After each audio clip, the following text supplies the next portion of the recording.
The dust rose in golden clouds beneath Rosa Nightingale's boots as she walked through the crowded market square of Winnemucca, Nevada, her basket hanging from one arm, when she saw him standing by the vegetable stall and her heart stopped beating for what felt like an eternity. Graham Harrison stood there with his weathered hat pushed back on his head, his broad shoulders filling out a blue cotton shirt, and those same gray eyes that had haunted her dreams for 7 long years were scanning the crowd as though searching for something he had lost long ago. Rosa's breath caught in her throat, and she nearly dropped the basket that held the fabric she had just purchased from Mrs. Henderson's shop. 7 years. 7 years since that terrible summer night when her father had forbidden their courtship and sent her away to live with her aunt in Sacramento. 7 years since she had last seen the young man who had stolen her first kiss behind the church on a warm June evening when she was 18 and he was 20. She should have turned away. She should have walked back to the boarding house where she taught piano lessons to the daughters of miners and ranchers. Instead, her feet carried her forward through the afternoon crowd, past the men arguing over cattle prices and the women inspecting bolts of calico, until she stood just a few feet away from him. Graham turned, perhaps sensing her presence, and when their eyes met, Rosa saw the shock register on his tanned face. His hand, which had been reaching for a bunch of carrots, froze in midair. The years had changed him, carving lines around his eyes from squinting into the sun, adding breadth to his chest and arms from hard work, but he was still the same man who had promised to wait for her no matter how long it took. Rosa.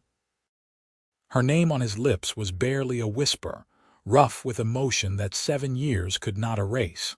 Graham. She clutched the basket tighter, her knuckles white against the woven handle. Around them the market continued its bustling rhythm, but they stood in a bubble of stunned silence.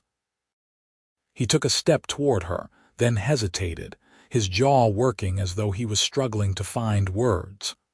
"I thought you were still in California. I thought you were married by now." The assumption stung even though she understood it. "I came back 6 months ago. My father passed away last winter and Mother needed help settling his affairs. I decided to stay." She did not mention that there had been no husband, no other man who had ever measured up to the memory of him. Graham's expression softened with sympathy. "I am sorry about your father. I know things between him and I were not good, but I know you loved him." Rosa nodded, not trusting herself to speak about the complicated grief she still carried. Her father had been a hard man, a mine foreman who had big dreams for his only daughter that did not include a cowboy who worked other men's ranches. In the end, those dreams had kept them apart, but had not made her happy. "I heard you had a place now," she said, changing the subject because the old pain was still too raw. "The old McAllister ranch out past Copper Canyon." Something lit up in Graham's eyes, pride mixed with surprise that she knew about his life.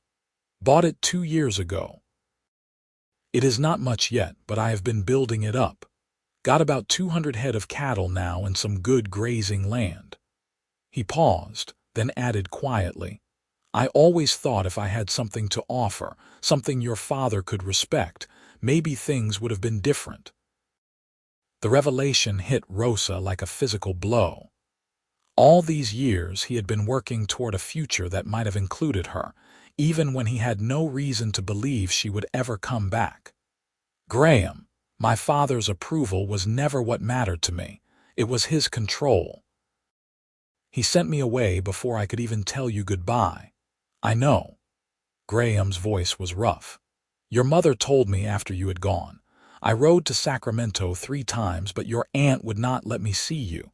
Said your father had made things clear and she would respect his wishes." Rosa closed her eyes against the surge of anger at the years stolen from them. "I never knew you came. Aunt Martha never said a word." All those months she had waited, hoping he would find her, thinking perhaps he had forgotten her or found someone else. The loneliness had been crushing. "I wrote letters," Graham continued, and now his voice held an edge of old pain. "Must have sent 24 over the first year, never got a single reply. I never received them." Rosa felt tears burning behind her eyelids. Not one. They stood there in the market square while the truth of what had been done to them settled like stones in their hearts. Well-meaning family members and an overprotective father had conspired to keep them apart, and they had both suffered for it. Graham cleared his throat and seemed to shake himself. "Are you staying with your mother?" "No. She moved back east to live with my brother Thomas last spring. I have a room at Mrs. Sullivan's boarding house on 2nd Street. I teach music lessons. I remember you playing piano at church. You were always so good at it." A small smile tugged at his mouth, the first real warmth breaking through the shock. Rosa felt her own lips curve in response. "You always said you could listen to me play for hours." "I meant it." Graham looked down at his hands, then back up at her with an intensity that made her breath quicken. "Rosa, I know this is sudden and 7 years have passed, but I need you to know something. I never stopped thinking about you, not for a single day. I told myself I should move on, that you probably had a whole different life now, but I could not seem to manage it." The confession unlocked something in Rosa's chest that had been held tight for so long. "I thought about you too, every day." Her voice dropped to barely above a whisper. "There were men in Sacramento who came calling. Good men with respectable positions. I could not bring myself to accept any of them because none of them were you."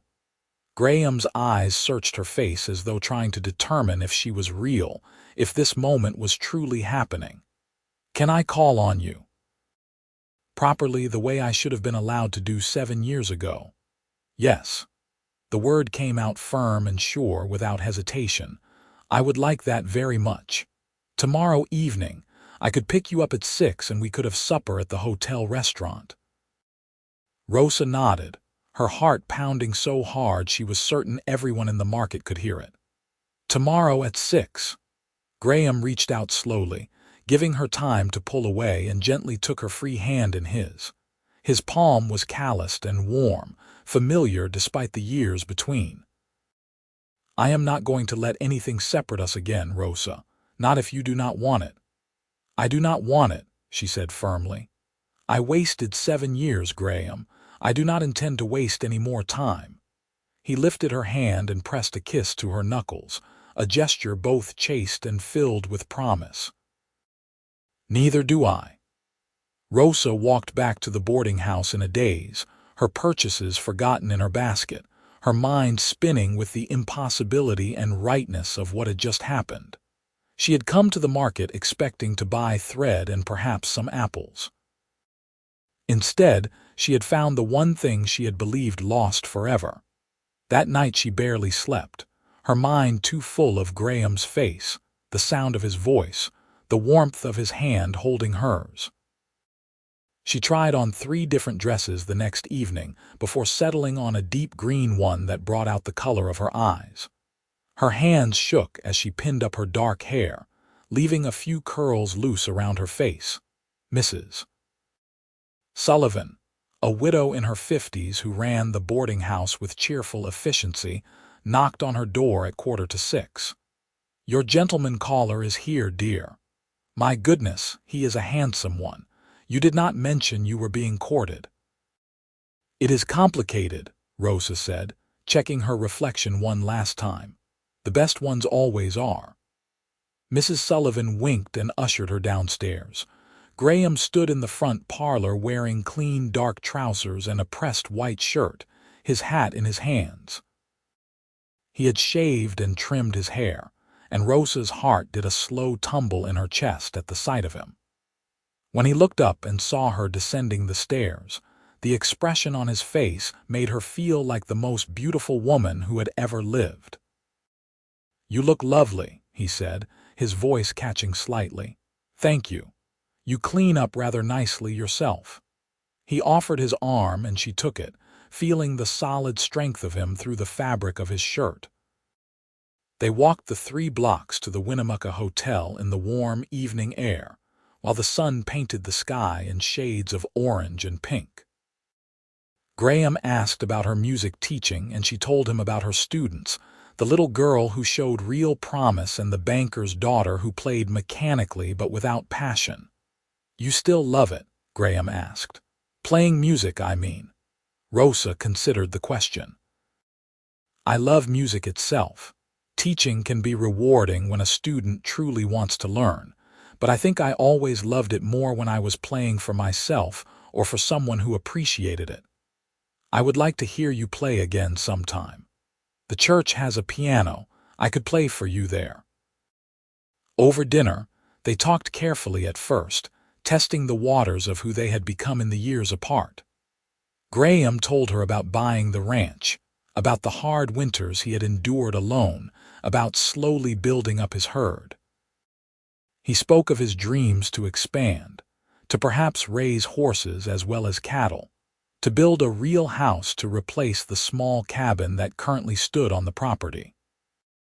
Rosa shared stories of Sacramento, of her aunt's attempts to marry her off to various unsuitable men, of the homesickness that had never quite faded. She told him about learning to stand up for herself, about refusing proposals that would have given her security but not happiness. "Your father would probably say I am still not good enough for you," Graham said quietly, pushing potatoes around his plate. "Even with the ranch, I am not wealthy. Some years are harder than others." Rosa reached across the table and placed her hand over his. "My father was wrong about many things. His standards nearly cost me the only man I ever wanted. I am not making that mistake again." Graham turned his hand over so their palms pressed together. "I need to be honest with you about what life would be like. The ranch is remote, nearly an hour's ride from town. The cabin is small and rough. Winter can be brutal. There are days when I work from dawn until after dark. It is not an easy life." "Do you think I need easy?" Rosa challenged, her chin lifting. "I am 25 years old, Graham. I have spent 7 years living by other people's rules, being what they wanted me to be. I do not need luxury or convenience. I need someone who sees me, who values me for who I am. I need someone who kept thinking about me for 7 years even when he had no reason to believe we would ever meet again." Something fierce and tender blazed in Graham's eyes. "I see you, Rosa. I always have." They lingered over coffee until the dining room began to empty and the staff started giving them pointed looks. Graham walked her back to the boarding house slowly, both of them reluctant for the evening to end. At the door, he held both her hands in his. "Can I see you again tomorrow?" "You can see me every day if you want," Rosa said boldly, past the point of playing coy. "We already lost too much time. Come out to the ranch on Saturday. I want to show you the place. I will pick you up in the morning and have you back before dark." Rosa agreed, and when Graham leaned down to kiss her cheek, she turned her head at the last moment so his lips met hers instead. It was brief and sweet and tasted of coffee and promise. When he pulled back, his eyes were dark with emotion. "I have been wanting to do that since yesterday," he admitted. "Then you should have done it sooner," she said with a smile. Graham laughed, a sound of pure joy that made Rosa's heart soar. "Tomorrow," he said. "I will call on you tomorrow evening too, and the next day. And every day after that if you will let me." "I will let you," Rosa promised. She watched him walk away into the darkness before floating upstairs to her room, her lips still tingling, her heart fuller than it had been in 7 years. True to his word, Graham came calling the next evening. And the evening after that. They took walks through town, sat on the boarding house porch talking until Mrs. Sullivan had to remind them of proper hours, attended church together on Sunday where half the congregation stared at them with open curiosity. Rosa did not care. Let them stare. Let them gossip.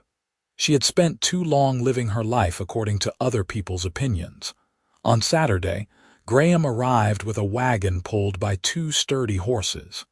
He had brought a cushion for the seat and a canteen of water for the journey. The ride out to his ranch took them through rough country, past scrub brush and rocky outcroppings, with the mountains rising blue and purple in the distance. "It is not much to look at now," Graham said as they crested a rise and the ranch came into view, "but it has good water and decent grazing." Rosa saw a small wooden cabin with a chimney, a barn that looked newer than the house, several corrals and cattle dotting the hillsides. It was rough and isolated, exactly as he had described. It was also beautiful in its own wild way, with endless sky above and land that rolled toward the horizon. Graham helped her down from the wagon and gave her a tour. The cabin was indeed small, basically one room with a sleeping loft, a stone fireplace, a rough wooden table, and a simple kitchen area. It was clean but sparse, the home of a man who had been living alone and focused on survival rather than comfort. "I know it is not much," Graham said, watching her face anxiously. "But the walls are solid and it stays warm in winter. I could add on, build more rooms. There is plenty of space." "Show me the rest," Rosa said, not wanting him to see her pity for how hard his life had been. He showed her the barn where he kept his two horses and his tools, explained his plans for breeding stock, pointed out where he wanted to build a better bunkhouse for when he could afford to hire help. His face lit up when he talked about his dreams, and Rosa fell in love with him all over again, watching his passion for this place he had built from nothing. They sat on a fallen log near the creek that ran through the property and shared the lunch Rosa had packed. Graham pointed out landmarks, told her stories about difficult cattle drives and harsh winters, described his hopes for the future. "Why did you come back to Winnemucca?" he asked suddenly. "You could have stayed in Sacramento after your father died. Why come back here?" Rosa looked out across the land, gathering her thoughts. "Because this is home, because I was tired of running from the past, because some part of me hoped that maybe, somehow, I might see you again." She turned to face him directly. "I know that sounds foolish. It does not sound foolish at all." Graham reached up and tucked a loose curl behind her ear, his fingers lingering against her cheek. "I used to ride into town every few weeks hoping I might see you, even though I knew you were gone. For 7 years I did that, so if you are foolish, then so am I. We are both foolish then. Rosa." Graham's voice was serious now, his gray eyes intense. "I know we have only been courting again for a week. I know most people would say this is too fast. But I wasted 7 years already, and I am not interested in wasting any more time dancing around what we both know." Rosa's heart began to pound. "What do we both know? That I love you. That I have loved you since I was 20 years old and you were 18 and I kissed you behind the church for the first time. That I never stopped loving you even when I thought I would never see you again." He took both her hands in his. "I want to marry you, Rosa. I want to build a life with you here. I want to add rooms onto that cabin and fill them with children and laughter. I want to wake up next to you every morning and fall asleep beside you every night. I want everything we should have had 7 years ago." Tears spilled down Rosa's cheeks, but she was smiling. "Yes," Graham blinked. "Yes, just like that, just like that." Rosa laughed through her tears. "Did you expect me to play hard to get, to make you wait and wonder? I love you too, Graham. I never stopped either. Yes, I will marry you. Yes, I want to build a life with you. Yes to all of it." He kissed her then, deeply and thoroughly, with 7 years of longing poured into it. Rosa wrapped her arms around his neck and kissed him back with equal fervor, not caring that they were sitting on a log in the middle of nowhere, not caring about propriety or what anyone might think. They had earned this moment through years of separation and heartache. When they finally broke apart, both breathing hard, Graham rested his forehead against hers. "I do not have a ring yet. I was not sure if you would say yes so quickly. I do not need a ring right now. I just need you. I am going to get you one anyway, the best one I can afford." They stayed at the ranch until the sun began sinking toward the western mountains, making plans and dreaming out loud. Rosa insisted she could learn to manage the isolation, that she could continue teaching piano in town, a few days a week if he would drive her in. Graham promised to build her a real house, with multiple rooms and glass windows and a parlor where she could have a piano. "We should get married soon," Rosa said as they drove back toward town. "I see no point in a long engagement." Graham shot her a heated look. "How soon?" "A month." 2 months. Long enough to plan something simple, but not so long that we are waiting for no good reason. 1 month, Graham said firmly. "I will talk to the pastor tomorrow." Mrs. Sullivan was delighted by the news and immediately began helping Rosa plan. Word spread quickly through Winnemucca that Rosa Nightingale and Graham Harrison were engaged. Most people were surprised by the speed of the courtship, unaware of the history between them. A few older residents remembered the scandal from 7 years ago when Rosa's father had sent her away to keep her from the cowboy, who was not good enough for his daughter. Rosa received a letter from her mother that was cautiously supportive, expressing hope that Graham had improved his prospects since the last time they had met. Her brother Thomas sent a brief note saying he hoped she knew what she was doing. Rosa appreciated their concern but was unmoved by it. She knew exactly what she was doing. The month passed in a blur of activity.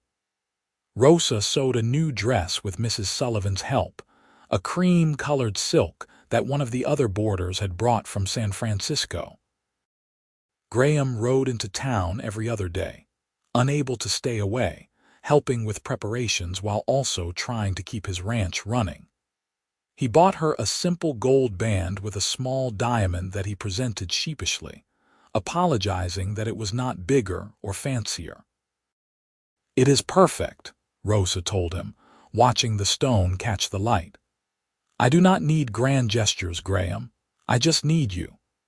They were married on a bright Saturday morning in September 1885 at the small church where they had shared their first kiss 7 years before. Half the town attended, curious to see the union that had been prevented for so long finally come to pass. Rosa wore her cream dress with wildflowers in her hair. Graham wore a new suit that he clearly felt uncomfortable in, but he looked so handsome that Rosa could barely focus on the pastor's words. When Graham slipped the ring onto her finger and said, "I do," Rosa felt something that had been broken inside her for 7 years finally heal.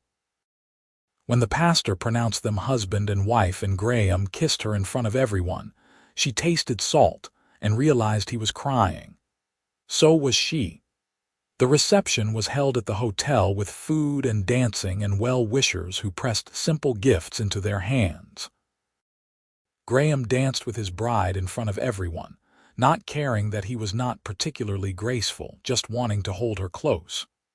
Rosa floated through the celebration in a haze of happiness, unable to believe this was finally real. As the sun began to set, Graham pulled her aside. "Ready to go home, home." The word settled warm and right in Rosa's chest. More than ready. They rode out to the ranch in the wagon as the sky turned purple and stars began to appear. Graham had spent the previous day cleaning the cabin thoroughly and picking wildflowers that now sat in a jar on the table. He had washed the quilts and swept the floor, and generally tried to make the rough space more welcoming for his bride. Rosa appreciated the effort but was far more interested in her husband than in the condition of the cabin. When Graham lit the lamps and turned to face her, suddenly looking nervous, she crossed the small space and wrapped her arms around him. "I have waited 7 years for this," she said quietly. "For you. I love you, Graham Harrison." "I love you too, Rosa Harrison." He said her married name with wonder, as though testing how it sounded. God, I loved the sound of that. Their wedding night was tender and passionate, and everything Rosa had dreamed of during the long, lonely years. Afterward, lying in Graham's arms in the small loft bed, listening to the night sounds outside, she felt completely at peace for the first time since she was 18 years old. The next morning, she woke to find Graham already up, making coffee in the kitchen below. She climbed down the ladder in her nightgown, and he turned, his face lighting up at the sight of her. "Good morning, wife." "Good morning, husband." Rosa liked the sound of those words. They spent the day together, Graham showing her the routines of the ranch, Rosa beginning to learn what would now be her daily life. It was hard work, harder than anything she had done in Sacramento or in town, but there was satisfaction in it. In the evening, she made dinner while Graham tended to the horses, and they ate at the small table as the sun set outside. "Are you happy?" Graham asked suddenly, watching her face in the lamplight. "Deliriously so," Rosa said honestly. "Are you? I did not think I could be this happy. I keep thinking I am going to wake up and find out this was all a dream."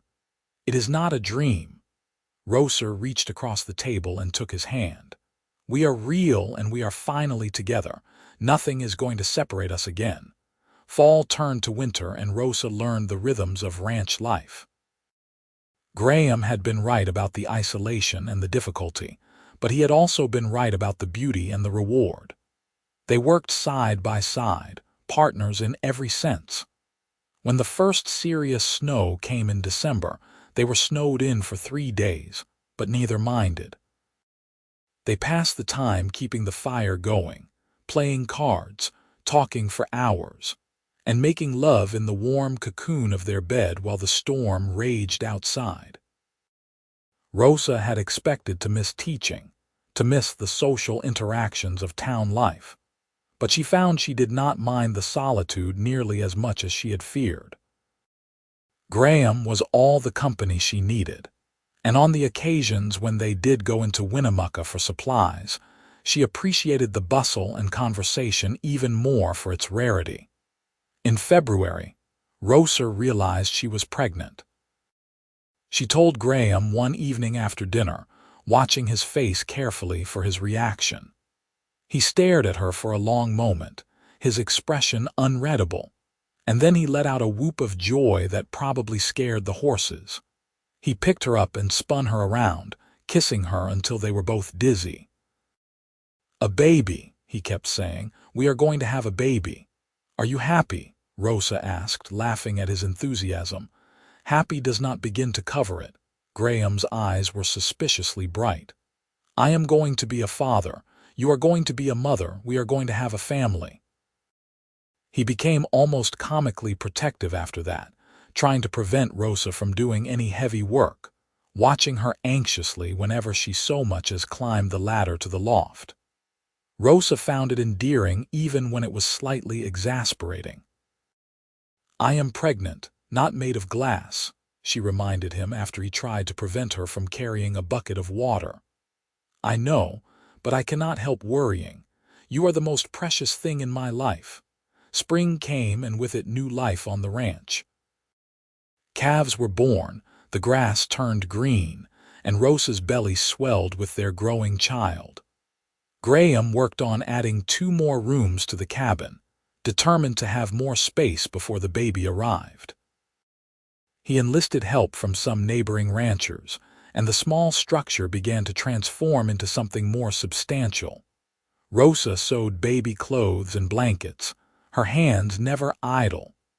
She sang while she worked, old songs her mother had taught her and new ones she made up. Graham would sometimes stop what he was doing just to listen to her voice drifting through the open windows. In October, nearly a year after their wedding, Rosa went into labor on a warm afternoon.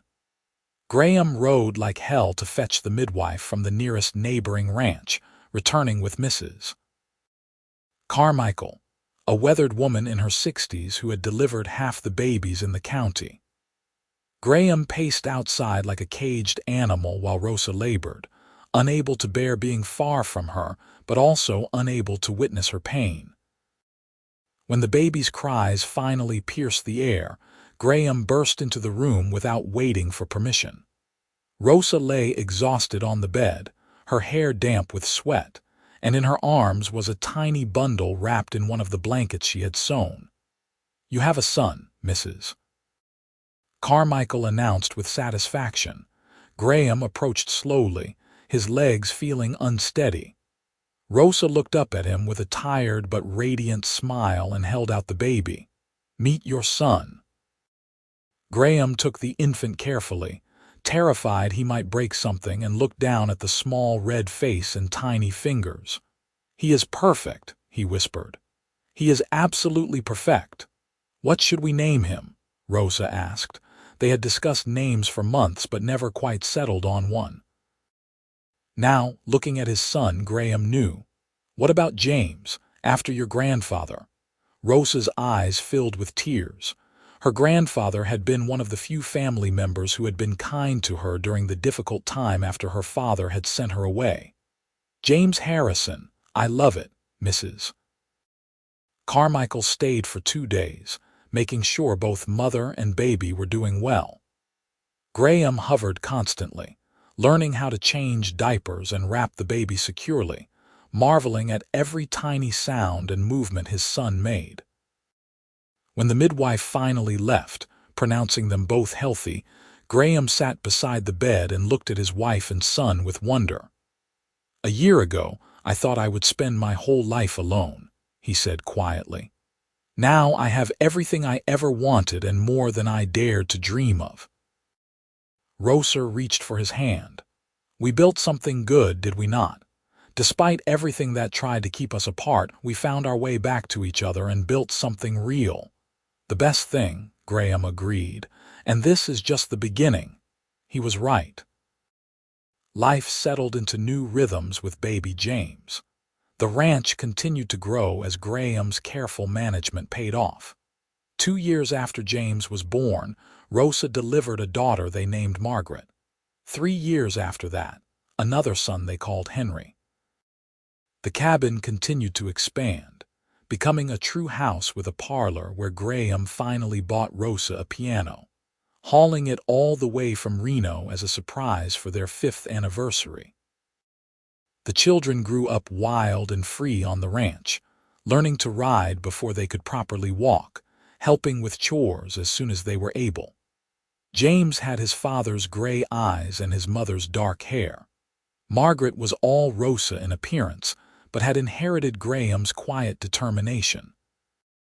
Henry was a perfect blend of both, with a mischievous streak that kept his parents constantly on their toes. Through it all, Graham and Rosa's love deepened and matured.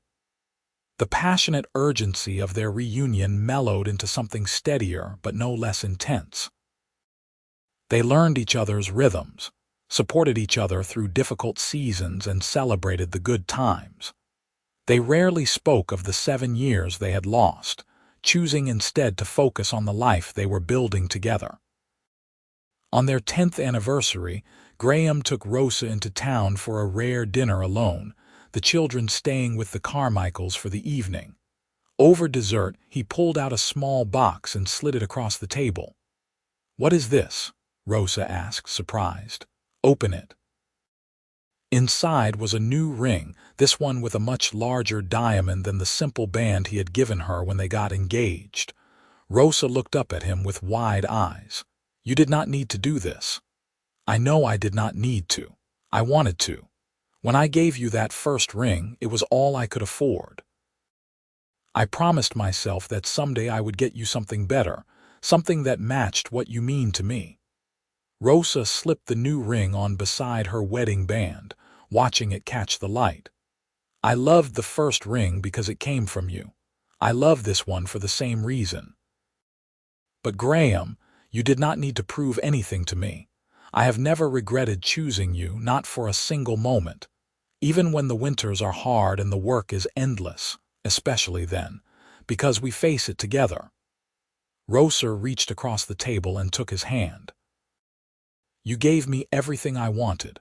A home, a family, love, real, true love that has lasted through everything. I would not trade this life for anything." Graham raised her hand to his lips. "I love you, Rosa Harrison, more today than yesterday, more tomorrow than today." "That is a mathematical impossibility," Rosa teased gently.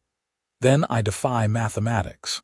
They laughed together, two people who had fought for their chance at happiness and won. The years continued to pass. James grew into a serious young man who loved the ranch as much as his father did. Margaret developed a talent for drawing and painting, covering spare paper with images of horses and landscapes. Henry remained the wild card, always getting into some mischief or another, but with a good heart underneath it all. Graham's hair started to show silver at the temples and lines deepened around his eyes, but he remained strong and capable. Rosa found gray threads in her own dark hair but did not mind them. They had earned every one of those gray hairs together, through hard work and heartache and joy. On a warm evening in the summer of 1900, 15 years after their wedding, the family gathered on the porch of the expanded house. James was 18 now, talking about his own plans for the future. Margaret was 13 and sketching the sunset. Henry, at 11, was trying to convince his father to let him ride the newest horse, despite being told repeatedly that the animal was not ready. Rosa sat in the rocking chair Graham had built for her, watching her family with contentment. Graham stood leaning against the porch railing, looking out over the land he had built into something substantial. He caught her eye and smiled, the same smile that had made her fall in love with him when she was 18 years old. Later, after the children had gone to bed, they sat together watching the stars. Rosa leaned against Graham's shoulder, his arm around her waist. "You ever think about what might have happened if we had not seen each other that day at the market?" Rosa asked. "Sometimes," Graham admitted. "I think about how close we came to missing each other entirely. If you had gone to the market an hour earlier or later, if I had not needed to pick up those supplies, if either of us had decided not to approach the other. It frightens me sometimes how easily we could have lost this." Graham pulled her closer, but we did not lose it. We found each other again despite everything working against us. That has to mean something. It means we were stubborn and lucky and meant to be together. All of the above. Graham kissed the top of her head. "I kept thinking of you all those years, Rosa. Even when I tried to move on, even when I told myself it was foolish to hold on to hope, I could not stop. Some part of me always believed we would find our way back to each other. I felt the same way. Even in Sacramento, even when I was at my loneliest, I knew deep down that you were the only one I would ever truly love." Rosa looked up at him. "We lost 7 years, but we got everything after that. I call that a fair trade. Better than fair. I would wait another 7 years if I had to, as long as I knew you would be at the end of it." They sat in comfortable silence, two people who had fought for their love and won, who had built a life and a family against the odds. The wild Nevada night stretched around them, vast and beautiful, and inside the house their children slept peacefully, unaware of how close they had come to never existing at all. As the years continued to unfold, Rosa and Graham watched their children grow into adults. James took over more and more of the ranch operations, proving himself as capable as his father. Margaret eventually moved to San Francisco to study art, though she returned often to visit. Henry, true to his nature, spent several years wandering before finally settling down on his own piece of land not far from his parents. Graham and Rosa grew old together, their love only deepening with time. They became grandparents, welcoming James's children and eventually Henry's as well. The ranch they had built together became a family legacy, passed down through the generations. On their 40th wedding anniversary, their children and grandchildren gathered for a celebration. The house was full of noise and laughter, of multiple generations all connected by the love story that had started when two young people met and fell in love, were torn apart, and then miraculously found each other again. That evening, when everyone else had gone to bed, Rosa and Graham sat on their porch as they had done countless times before. They were both in their 70s now, their bodies slower and more fragile, but their hands still fit together perfectly. 40 years, Rosa said softly. Sometimes it feels like yesterday we were standing in that market square staring at each other in shock. Best shock of my life, Graham said. His voice was rougher now with age, but still filled with warmth when he spoke to her. Seeing you standing there, realizing you had come back, that I had a second chance at happiness. I think my heart stopped beating for a moment. Mine too. Rosa squeezed his hand gently. Thank you, Graham. For what? For never giving up. For thinking of me all those years. For being willing to try again when it would have been easier to walk away. For giving me this life. Graham turned to face her, his gray eyes still sharp despite his age. Rosa Harrison, you are the great love of my life. Loving you has been the easiest thing I have ever done. Building this life with you has been my greatest achievement. I would do it all again in a heartbeat. Rosa felt tears on her cheeks, but she was smiling. I love you too. Today, tomorrow, always. They sat together under the stars. Two people who had refused to let obstacles stand in the way of their love, who had built something beautiful and lasting despite everything working against them. The ranch stretched around them, silent and peaceful in the darkness, a testament to their hard work and dedication. Inside the house, their grandchildren slept peacefully, carrying forward the legacy of a love story that had nearly ended before it began. But Rosa and Graham had proven that true love could survive separation, heartache, and time itself. They had found each other again when all hope seemed lost, and they had made every single day afterward count. As Graham helped Rosa up from her chair and they walked slowly inside, supporting each other as they had done for 40 years, they both knew with certainty that their story had been worth the wait, worth the pain, worth everything it had cost them. They had seen each other across a crowded market and recognized the truth immediately that some loves are too powerful to be denied, too right to be wrong, too meant to be to ever truly end. They had lost 7 years but gained a lifetime, and they would not change a single moment of it.